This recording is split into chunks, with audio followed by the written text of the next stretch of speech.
এবার মীর মুগ্ধের পানি বিতরণের সেই আইকনিক দৃশ্য যেন ফিরে এলো নেপালে।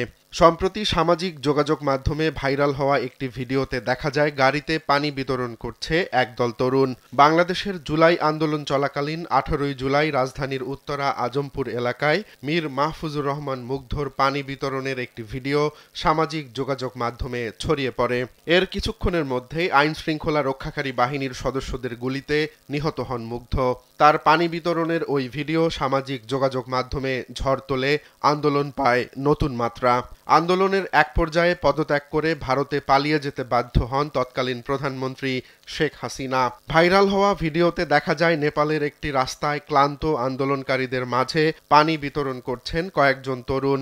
তাদের কাছে ছুটে আসছে পরিশ্রান্ত আন্দোলনকারীরা। আন্দোলনকারীদের হাতে পানির বোতল তুলে দিচ্ছে মুগ্ধর মতোই কোনো এক জেনজি। তবে তাকে লক্ষ্য করে গুলি করেনি কোনো নিরাপত্তা কর্মী, বরং দূর থেকে দাঁড়িয়ে সেই দৃশ্য দেখছেন দায়িত্বরত পুলিশ সদস্যরা। এ সময় শহরের অন্য দিক থেকে অনবরত ভেসে আসছে সাইরেন আর মানুষের হই হুল্লোড়ের শব্দ।